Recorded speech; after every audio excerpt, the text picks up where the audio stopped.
Greetings and salutations, friends, and welcome back to more Warhammer 40k lore, where today we are visiting the hallowed halls of the Inquisition once more to talk about the Horusians, one of the most radical sub-factions of the Inquisition. So radical, in fact, that officially no such group as the Horusians exist.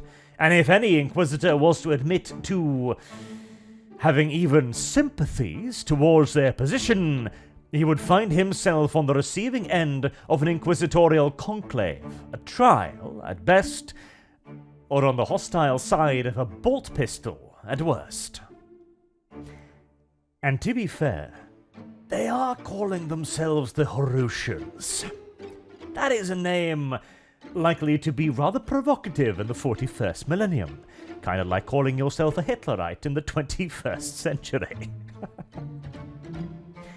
It should therefore come as no great surprise at all that much of the Horusians' history is shrouded in mystery. Indeed, the wider Imperium does not know that any such organization exists, just as the Inquisition will vociferously deny any knowledge of their existence as well, despite the fact that the Horusians can actually trace their lineage back to one of the earliest puritanical versions of the Inquisition's Thorian faction. Now, as a quick reminder, in case you've forgotten, the Thorians are a sub-faction of the Inquisition that are actively searching for a way to resurrect the God Emperor. A lofty idea, to be sure. Nothing wrong with their ambition levels, I do suppose. But how on God's good earth could the Horusians stem from the people that wish to resurrect the Emperor? Well, you see, the very first Horusian was a woman by the name of Moriana Mohausen, and she holds the honor of being one of the very first 4 Inquisitors appointed by Malcador the Sigillite himself. And thus she was part of the very first and the single most important discussion ever held within the Inquisition. The topic up for debate was whether or not the Imperium could survive without the Emperor. A touchy subject considering recent events. Above, the fires on Terra were still burning in many places, and the Imperial Palace itself was largely ruined. And the Imperium, perhaps, along with it. Considering the stakes at hand, the very survival of the species and the continuation of its great project in the Imperium of Man, it can, with some confidence, be stated that the discussion probably ran a bit hot. And in the end, the only thing that they could all agree on was that if they were to stay in the same room for any longer, only one of them would be leaving. And so, the 4 departed, to do largely their own things, though split into 2 factions. The first 2 Inquisitors would become the more outward-facing facet of the Inquisition. They would go and speak to the Senatorum Imperialis, as they were of the opinion that the Imperium had to continue even without the God Emperor, because there was no other option. Whereas the other 2 would split and depart on each their own quest for knowledge, as their position was that without the Emperor to lead humanity, humanity would inevitably eat itself. And so the God Emperor had to be resurrected. The only problem being, of course, that neither had even the first shadow of an inkling as to how such a feat could be achieved. At the very most, they had some basic theory, but even these theories were little more than wishful thinking. The only thing the two knew for absolute certain was that the answer to the Emperor's resurrection did not lay within the Imperium. At the very least, not yet. And so the two dissident inquisitors, Moriana, our Horusian founder, and Promius, the man who would eventually become the sort of pseudo-founder of the Thorians faction, departed Earth for the stars to find the answers to their quest. The two collaborated very closely with one another, sharing resources, theories, hypotheses, and results. Through this process, they came to the combined conclusion that the most promising course of inquiry was to attempt to resurrect the Emperor by having him possess another human body, to transfer his intellect and his psychic powers to a new human form. This conclusion came about as a result of two particular data points. The first was the fact that the transference of the human psyche had already been successfully accomplished on several occasions previously, not without serious cost and several bugs and minor problems, to be sure, but they knew for a fact that a transference of consciousness was at least theoretically possible with current-day technology. The second part of the theory was that at this point the God Emperor was as much psychic construct as he was a man of flesh and blood, if the God Emperor could ever have been said to have been but a man of flesh and blood, as both Promius and Moriana were greatly affected by the rising tide of people throughout the Imperium who declared him to not just be the Emperor, but the God Emperor. For who could possibly deny the Emperor's power, his divinity? Bearing in mind that both of these inquisitors knew damn well at this point that the gods were real. But a problem immediately presented itself. I have no doubt whatsoever that both our inquisitors here conducted a multitude of experiments to attempt to simulate such a transference. And every time their experiments must have met with miserable failure. For the simple reason that there is no way a simple human body can contain a power the likes of which possessed of the God Emperor. Bearing in mind, the Emperor is the single most powerful psyker in the entirety of human history. Even the absolute highest categorized grade of psyker that the Imperium knows of today, the Alpha Plus class, psykers capable of engaging titans in combat, could not hold a candle to the Emperor. Thus, in turn, we don't even know if it is theoretically possible to create a human body with the ability to contain the God Emperor's unrivaled might. The primary problem, therefore, for the resurrectionists was how to procure or create a vessel that was able to do this. Now, Promius had his own thoughts on the matter, as he himself had quite some experience with possession, being a host, after all, to a shard of Magnus the Red. One could quite easily say that he was one of the leading experts in this field. But his solutions were not good enough for Moriana, because, in reality, he didn't have a solution. He had the vaguest outline of a theoretical. One based more on hopes and dreams in Moriana's eyes than any realistic assessment of the situation. This was the point where the two began to depart from one another. As in Moriana's view, if the problem was merely the acquisition of a powerful enough vessel, then well, that was no problem at all, for such a vessel had already been created, and its prowess proven by matching the God Emperor blow for blow. The vessel's name was Horus Lupercal.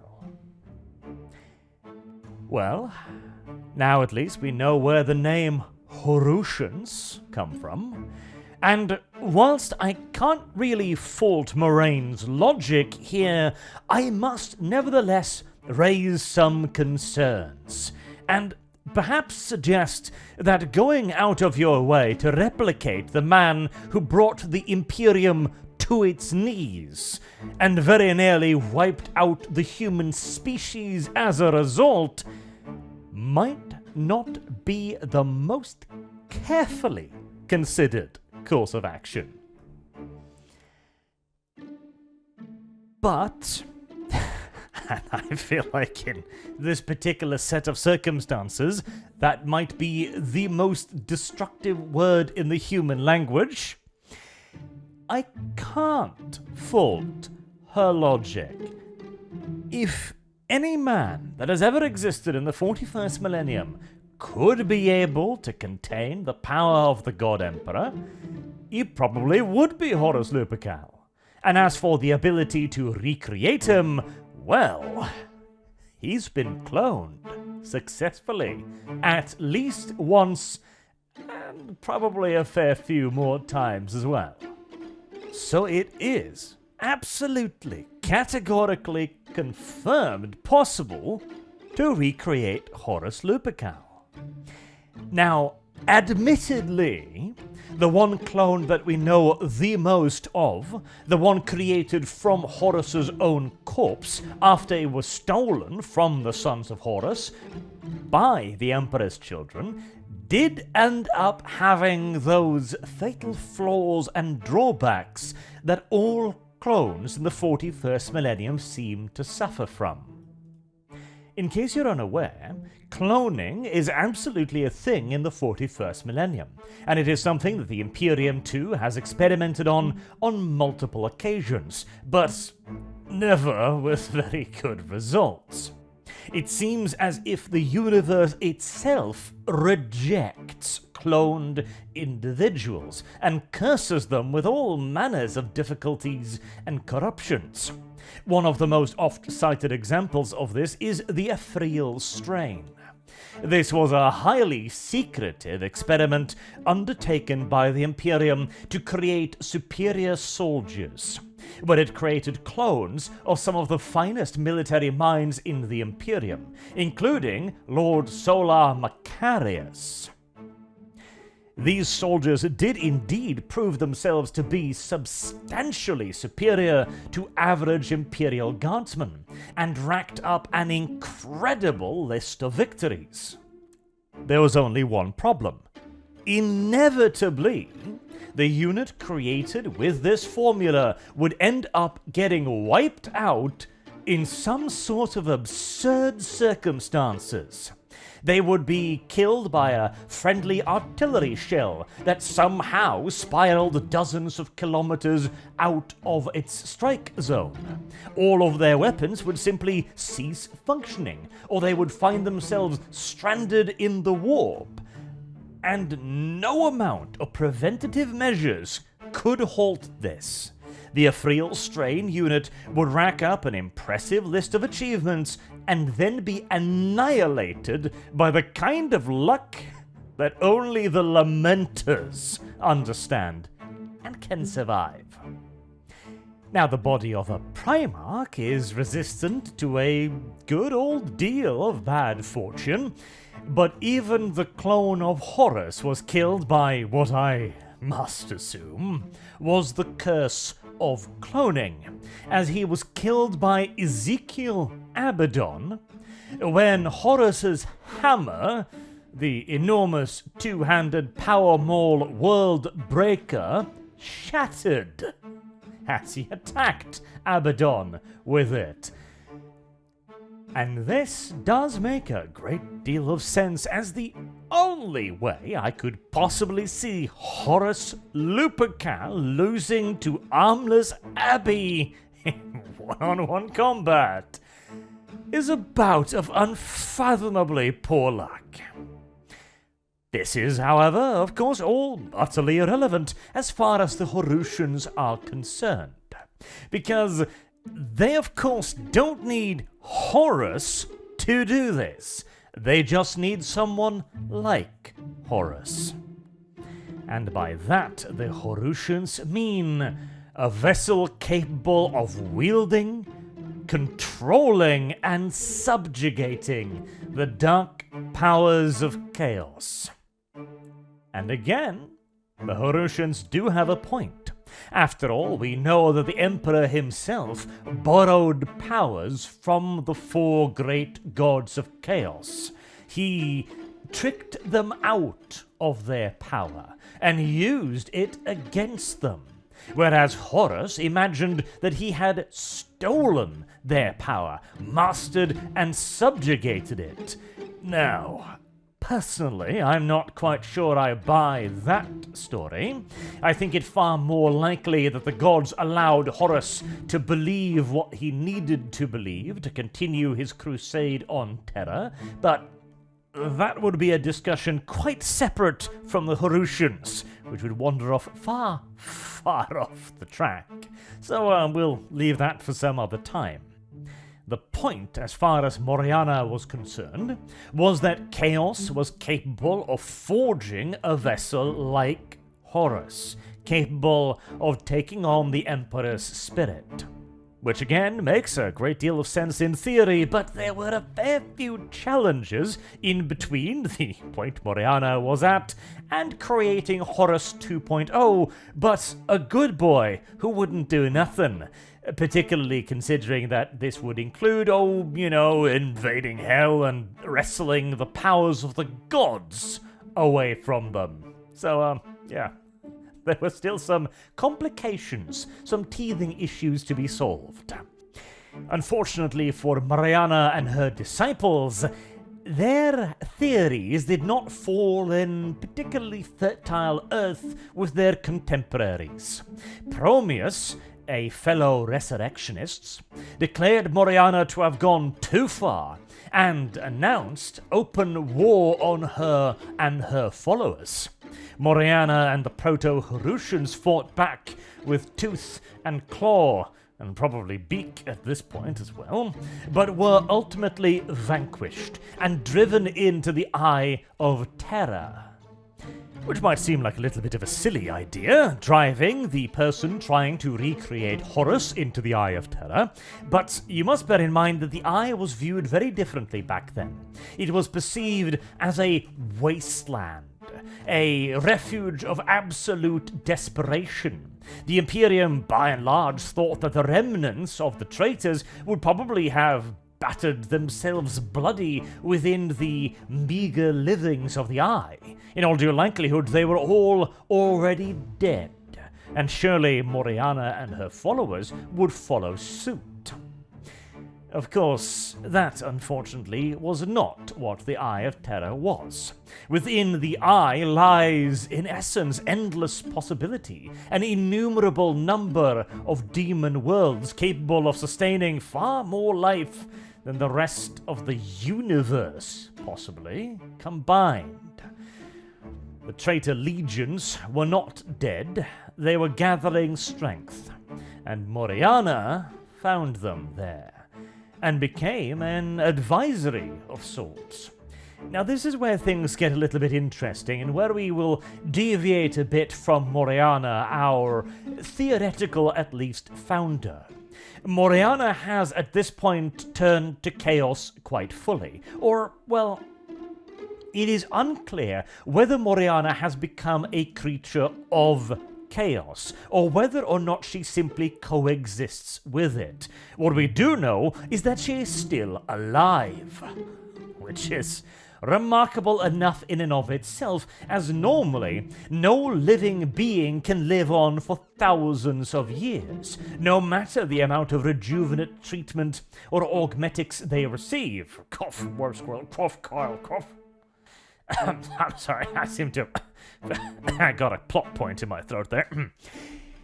This indicates then that Moriana must at the very least have engaged with a fair bit of dealings with the dark gods.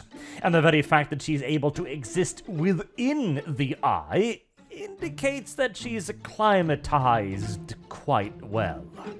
There is also the suggestions that she has actively urged members of Chaos to attack the Imperium, though, interestingly enough, this does not necessarily make her a traitor against the Emperor. It is entirely possible that Moriana is still attempting to create her vessel, that she is still trying to complete her great dream of resurrecting the Emperor, as the Emperor and the Imperium that exists today is not necessarily the same thing, and would certainly not be the same thing in someone who was there to witness the imperial truth and the heydays of the Imperium. So it is entirely possible for Moriana to be a traitor to the Imperium and still also loyal to the Emperor, but that is purely speculative. What is more important for modern-day 40k, then, are the Horusians themselves, who have at this point split pretty much completely from Moriana. There is no suggestion that they are in frequent contact, or even that the majority of the Horusians still know of her existence, or even that she has ever existed. Now, a lot of the theories remain, the teachings and the basic principles, enough to form a, at least semi-recognizable set of ideologies that have now become the Horusians. But a lot has changed. The key issue remains the same, but the approaches to it are quite different. See, there is an interesting distinction to be made here.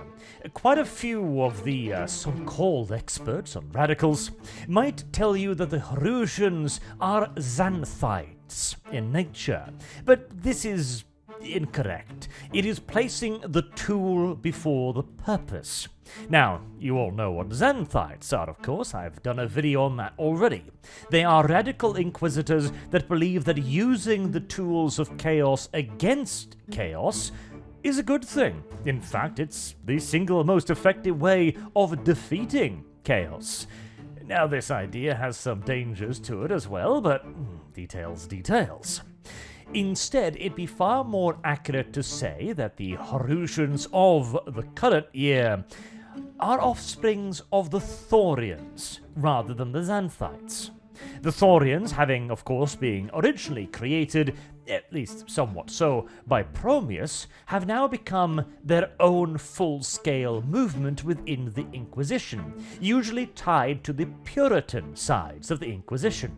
But like with so many Puritans, the reason why they eventually go radical is because they dedicate decades of their lives looking for the answer to their questions, only to realize that it does not lie within Puritanism. And if they just take one little liberty here and there, they may get one step closer.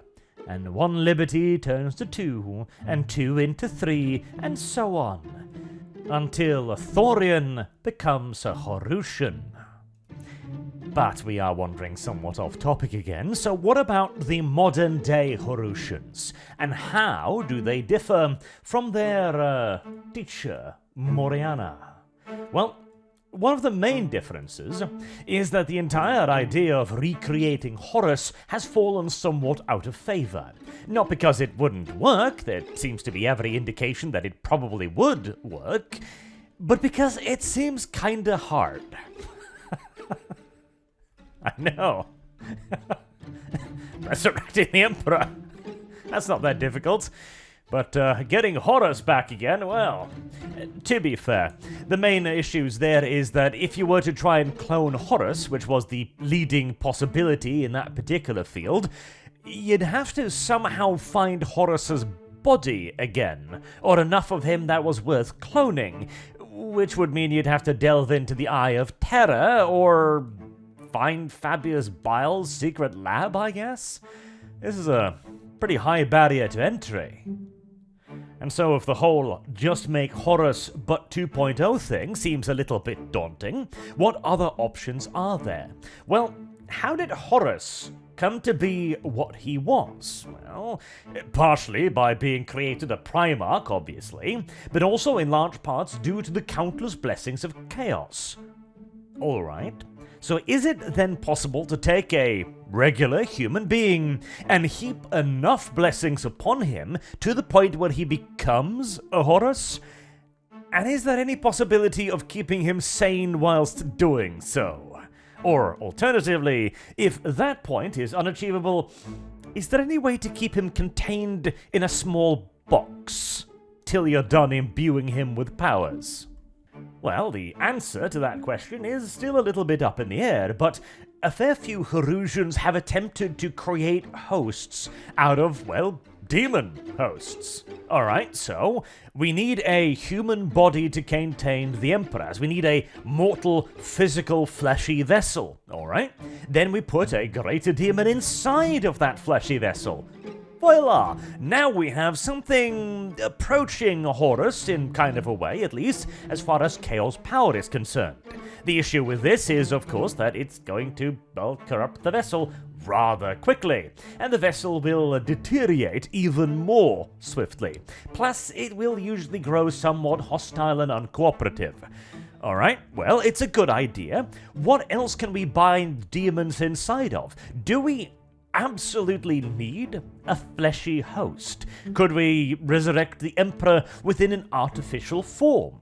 Could we create Emperor Prime, the Autobot version of the Emperor, by binding him into a metal statue? Possibly. Would that be a good change over his current state of affairs? Maybe, who knows?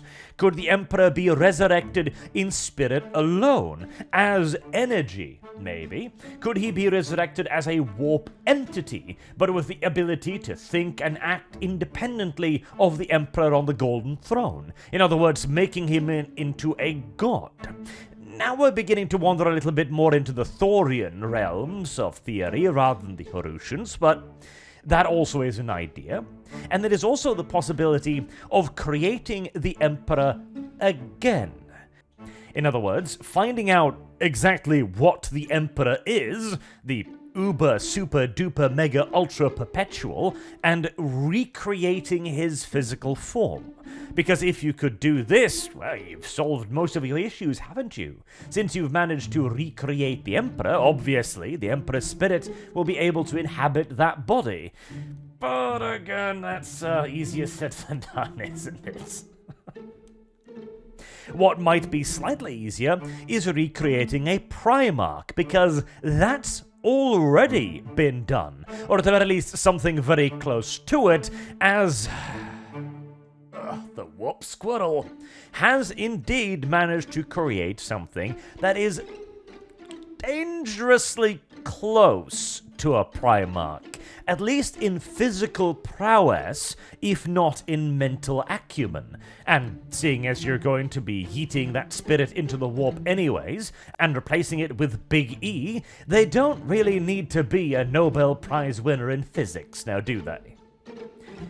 Even this solution, though, is a pinch complicated, as only Cole, the walking plot point, has managed this, through means that nobody knows. After all, even the Emperor apparently didn't actually manage to create the Primarchs. He needed the help of not only the Chaos Gods, but his goddamn wife to do so as well. See, this is the problem when you try to downgrade a character in retrospect. By handing over credit for his achievements to other characters, you further complicate the creation of the thing. It's like, okay, so what is a Primarch? Well, it's a uber-duber super soldier created by the greatest genius ever, the God Emperor. Okay, fair enough. You know, that makes it pretty easy, and he makes it out of reach, because only the Emperor could do this. But then you go, actually, the Emperor needed chaos powers to do it. Alright, still fair enough, right? Because he needed to infuse them with some form of chaotic energy, or bend the laws of reality to be able to create such creatures. Alright, fair enough, and he still puts it way out of reach. But now we've arrived at the point where he also needed his wife to help him. Okay. Right, so now there's 2 perpetuals that created the Primarchs using demon powers. Anything else you'd like to add? Oh yeah, by the way, he had an entire staff, and the Space Marines themselves were made by a dude by the name of Astartes. We've now arrived at the level where anyone with a large enough garage laboratory could possibly recreate the Primarchs, or at the very least, a Space Marine body capable of potentially containing Big E. Again, you know, this undermines the entirety of Fabius's Biles storyline and his 10,000 years of work, but details. When you bring Call up into the mix, no single solitary part of previous 40k holds up under any sort of scrutiny, as GW quite neatly managed to kneecap their entire setting with the introduction of a single character, which I am quite impressed by. But, anywho, that is the Horusian's key core theory that still remains. You need a body, you need a host. The host's initial idea was Horus, and Moriana herself pursued the idea of a potentially resurrected or recreated Horus. The current-day Horusians have more or less rejected this idea, and instead use Horus as an example of the host that you could need and could use for this experiment, and instead attempt to find ways to bind demon hosts and prepare them for the Emperor's possession, or create alternative bodies, be they artificial or human, to seek out ways to enhance the human body in such a way that they might be able to contain the Emperor. This is, of course, also why Horusians are very interested in obtaining high-class psychers whenever possible. Because whilst an Alpha, even an Alpha Plus class Psyker, would not be enough in and of itself, what if you took an Alpha Plus class Psyker and placed him within the body of a Space Marine? If you could somehow find a Psyker of that potential whilst he was still young and put him through the Astartes program, now what? Well, to begin with, you'd probably have a natural disaster on your hand that'll eat up a couple dozen planets before finally being stopped by half the Grey Knight's chapter. But if that eventuality can somehow be forestalled or prevented outright, then all you need to do is break into the Imperial Palace, convince the custodians to allow you to run some experiments of Big E, which just so happens to include that screaming Alpha class over there. And, a bit of a warp connection and psychic nonsense. Simple.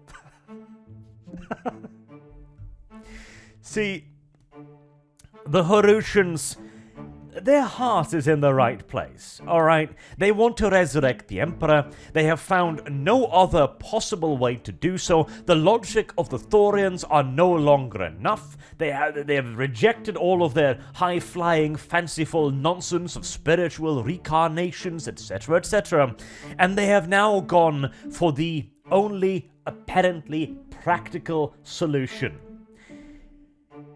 And the fact that there are a few bumps in the road, well, those are problems for tomorrow. We might also now incidentally bring up the senseis as well, you know, the sons of the Emperor. But you know what? I've already mentioned them in one video, and I never want to think of them ever again. But if a Horusian could get their hands on one of the senseis, then that would be the perfect host. and there have indeed even been resurrectionist organizations specifically dedicated to hunting down senseis and forcing them to receive their daddy. But that is a deep and dark path. So for now, I'll bid you adieu yet again, and hopefully you'll know more about the Horusians than you'll ever truly have wanted to.